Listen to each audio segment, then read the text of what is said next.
CMDRFിൽ നിന്ന് തൃശൂർ ദുരന്തത്തിൽ മരിച്ചവരുടെ കുടുംബത്തിന് ധനസഹായം, മരിച്ചവരുടെ കുടുംബത്തിന് 14 ലക്ഷം രൂപ ധനസഹായമായി നൽകും. CMDRFിൽ നിന്ന് 10 ലക്ഷവും SDRFിൽ നിന്ന് 4 ലക്ഷം രൂപയും നൽകും എന്നുള്ളതാണ് ഏറ്റവും ഒടുവിലത്തെ വിവരം. മന്ത്രിസഭാ യോഗത്തിലാണ് ആ തീരുമാനമുണ്ടായത്. അത് ഏറ്റവും അനുയോജ്യമായ ഒരു തീരുമാനമാണെന്ന് ഉറപ്പായും പറയാം. നമ്മൾ നേരത്തെ പറയുകയായിരുന്നു, കേന്ദ്ര സർക്കാരിൻ്റെ പ്രാഥമികമായി പ്രഖ്യാപിച്ച 2 ലക്ഷം എന്നുള്ളത് അപര്യാപ്തമാണെന്ന് എല്ലാവരും പറയുന്നുണ്ടായിരുന്നു. ഇപ്പോൾ സംസ്ഥാന സർക്കാരിൻ്റെ ധനസഹായ പ്രഖ്യാപനം വരുന്നു. CMDRFിൽ നിന്ന് 10 ലക്ഷം, SDRFിൽ നിന്ന് 4 ലക്ഷം, മരിച്ചവരുടെ കുടുംബത്തിന് 14 ലക്ഷം രൂപ ധനസഹായം നൽകുമെന്നുള്ളതാണ്. അപ്പോൾ പരിക്കേറ്റവർക്കും സമാനമായ രീതിയിൽ സഹായങ്ങൾ ഉണ്ടാകുമെന്ന് പ്രതീക്ഷിക്കാം. അല്പസമയം മുമ്പാണ് അവിടെ മന്ത്രിസഭാ യോഗം ചേരുന്നത്. മന്ത്രിസഭാ യോഗത്തിൽ ഇത് മാത്രമാണ് അജണ്ട. തൃശ്ശൂർ പൂരത്തിലെ ഈ പറയുന്ന വെടിക്കെട്ട് ദുരന്തം, പൂരത്തിന് മുന്നോടിയായുള്ള വെടിക്കെട്ട് ദുരന്തം മാത്രമായിരുന്നു അജണ്ട. അപ്പോൾ മന്ത്രിസഭാ യോഗത്തിലെ ആദ്യ തീരുമാനം ഇപ്പോൾ പുറത്തേക്ക് വരുന്നത് CMDRFിൽ നിന്ന് 10 ലക്ഷവും SDRFിൽ 4 ലക്ഷം രൂപ നൽകാനുള്ള തീരുമാനമാണ്. സംസ്ഥാന പോലീസ് മേധാവി DGP റവട ചന്ദ്രശേഖര മേഖലയിൽ ഒരു പ്രാഥമിക പരിശോധന നടത്തുകയാണ്. അതിനുശേഷമാണ് ഈ അന്വേഷണ സംഘത്തെ വിപുലീകരിക്കുന്നത്. അന്വേഷണം ഏത് ദിശയിൽ വേണം എന്ന കാര്യത്തിലൊക്കെ ഒരു തീരുമാനം ഉണ്ടാവുക. ഒരുപക്ഷേ ഇന്ന് തന്നെ അതിൽ പ്രധാനപ്പെട്ട ഒരു അന്വേഷണത്തിൽ പ്രധാനപ്പെട്ട ഒരു ചുവടുവെപ്പ് ഉണ്ടാകുമെന്ന് തന്നെ കരുതുകയും ചെയ്യാം. തനേഷ് തമ്പി കൂടി ചേരുന്നു തൃശ്ശൂർ മെഡിക്കൽ കോളേജ് കാഷ്വാലിറ്റിയിൽ നിന്നും. തനേഷ്, ഇപ്പോൾ വരുന്ന മന്ത്രിസഭായോഗ തീരുമാനം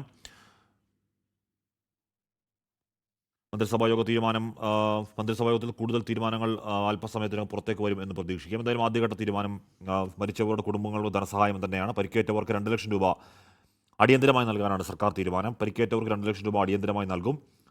മരിച്ചവരുടെ കുടുംബത്തിന് 14 ലക്ഷം രൂപ എന്ന കാര്യം. 14 ലക്ഷം എന്ന് പറയുന്നത് ഉറപ്പായും നമ്മൾ നേരത്തെ പറയുന്നത് പോലെ ഒരാൾ മരിച്ചുപോയി എന്നുള്ള വിടവ് നികത്താൻ കഴിയില്ല. അത് കുടുംബത്തിൻ്റെ ആയുഷ്കാലത്തെ വേദനയാണ്, തീരാവേദനയാണ്. പക്ഷേ ഈ പറയുന്ന വീടുകളിലൊക്കെ അങ്ങേയറ്റം സാമ്പത്തികമായി പ്രയാസം അനുഭവിക്കുന്നവരാണ്.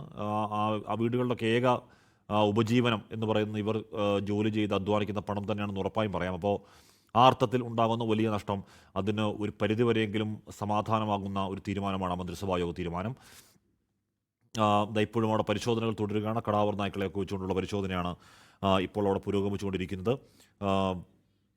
ഷഫീദ് റാവത്തർ വിവരങ്ങൾ വെച്ചിരുന്നു. ഷഫീദ്, ചികിത്സാ ചെലവ് മുഴുവൻ സർക്കാർ വഹിക്കാനുള്ള തീരുമാനം കൂടി ഇപ്പോൾ വരുന്നുണ്ട്. മന്ത്രിസഭാ യോഗത്തിൻ്റെ ഫൈനൽ തീരുമാനങ്ങൾ എങ്ങനെയാണ്?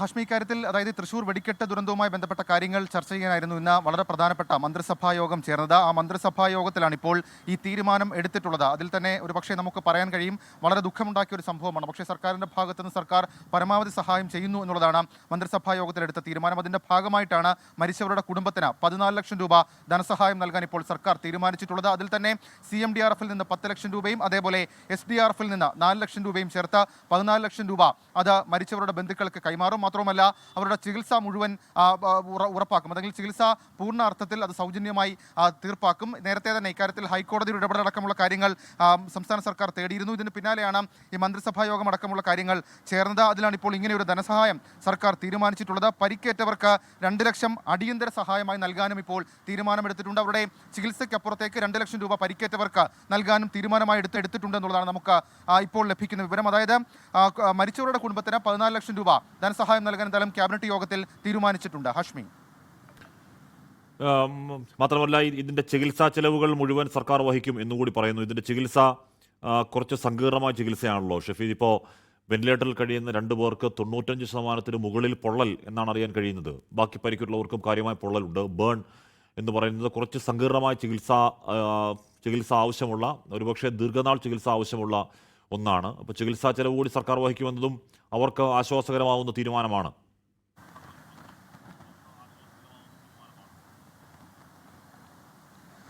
ഹഷ്മി, ഉറപ്പായിട്ടും. അതായത് നമുക്കറിയാം, ഒരു തെരഞ്ഞെടുപ്പ് കഴിഞ്ഞുള്ള സാഹചര്യമാണ്. സംസ്ഥാന സർക്കാരിനെ സംബന്ധിച്ചിടത്തോളം പലതരത്തിലുള്ള പരിമിതികളുണ്ട്. മാത്രമല്ല നമുക്ക് മുൻപ് നമ്മൾ ഈ പറയുന്ന പൂറ്റിങ്ങൽ അപകടം അടക്കമുള്ള കാര്യങ്ങൾ നമ്മൾ കണ്ടിട്ടുണ്ട്. പക്ഷേ അപ്പോൾ പോലും തൃശ്ശൂരിൽ ഉണ്ടായിട്ടുള്ള ഇന്നലത്തെ അപകടം, അതിൻ്റെ ഈ മരിച്ചവരുടെ സംഖ്യ അടക്കമുള്ള കാര്യങ്ങൾ ഉയർന്നേക്കുമെന്നുള്ള സൂചനകൾ ഇപ്പോൾ തന്നെ ദുരന്ത നിവാരണ അതോറിറ്റിയിൽ നിന്നടക്കം പുറത്തേക്ക് വരുന്നുണ്ട്. ഈ സാഹചര്യത്തിൽ സംസ്ഥാന സർക്കാർ വളരെ പെട്ടെന്ന് ഒരു മന്ത്രിസഭാ യോഗം ചേരുകയായിരുന്നു. മാത്രമല്ല ഇന്നലെ ഈ സംഭവം ഉണ്ടായതിന് തൊട്ടടുത്ത മിനിറ്റിൽ തന്നെ ആരോഗ്യമന്ത്രി വീണ ജോർജ് തൃശ്ശൂർ മെഡിക്കൽ കോളേജിലും അതേപോലെ സമീപ പ്രദേശങ്ങളിലെ ആശുപത്രികളടക്കം അടക്കം കാര്യമായി ചികിത്സാ സൗകര്യം ഒരുക്കണമെന്ന് നിർദ്ദേശം നൽകുകയും സർക്കാർ അക്കാര്യത്തെ നേരിടുകയും ചെയ്ത് നമ്മൾ കണ്ടതാണ്. റവന്യൂ മന്ത്രി അതേപോലെ ആരോഗ്യമന്ത്രി അടക്കമുള്ള ആളുകൾ ഇതിനോടകം തന്നെ അവിടെ ക്യാമ്പ് ചെയ്ത് രക്ഷാപ്രവർത്തനത്തിന് നേതൃത്വം നൽകുകയും ഒക്കെ ചെയ്തിട്ടുണ്ട്. അതിന്റെ ഭാഗമായിട്ടാണ് ഇന്ന് ഓൺലൈനായി മന്ത്രിസഭാ യോഗം ചേർന്നത്. അതിലാണിപ്പോൾ 14 ലക്ഷം രൂപ മരിച്ചവരുടെ കുടുംബത്തിന് ധനസഹായം, അതിനപ്പുറത്തേക്ക് അവരുടെ ചികിത്സാ സൗജന്യം, പരിക്കേറ്റവർക്ക് അടിയന്തര സഹായമായി 2 ലക്ഷം രൂപ, അവരുടെ തുടർ ചികിത്സ അടക്കമുള്ള കാര്യങ്ങളിൽ സർക്കാർ സഹായം ഉറപ്പുവരുത്തണം എന്നുള്ള കാര്യം നിർദ്ദേശിച്ചിട്ടുണ്ട്. മാത്രമല്ല ഇപ്പോൾ നടക്കുന്ന പരിശോധന അടക്കമുള്ള കാര്യങ്ങളും ഇന്നത്തെ മന്ത്രിസഭാ യോഗത്തിൽ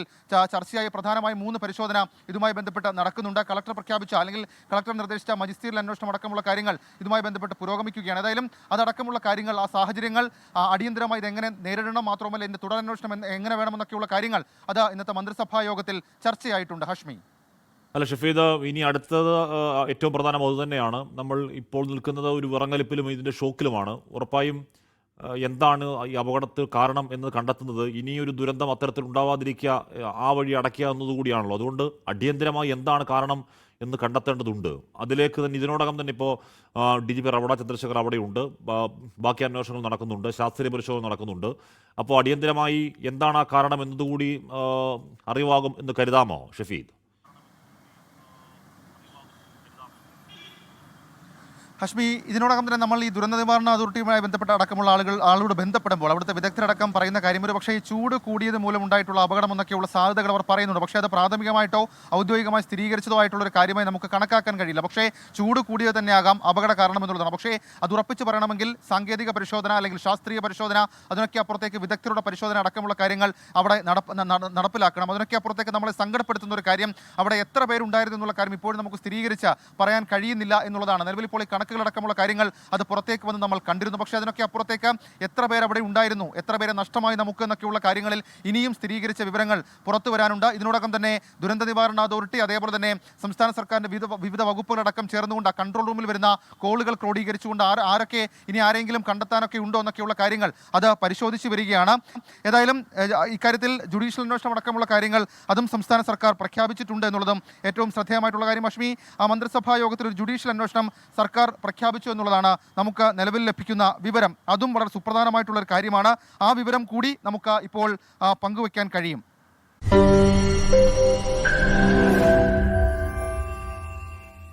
ലോകത്തെവിടെയായാലും ഏത് സമയത്തും 24 വാർത്തകളും ഓഗ്മെന്റഡ് റിയാലിറ്റി പാക്കേജുകളും എക്സ്പ്ലെയിനറുകളും വിശദമായി കാണാൻ ഞങ്ങളുടെ യൂട്യൂബ് ചാനൽ നിങ്ങൾക്ക് സബ്സ്ക്രൈബ് ചെയ്യാം.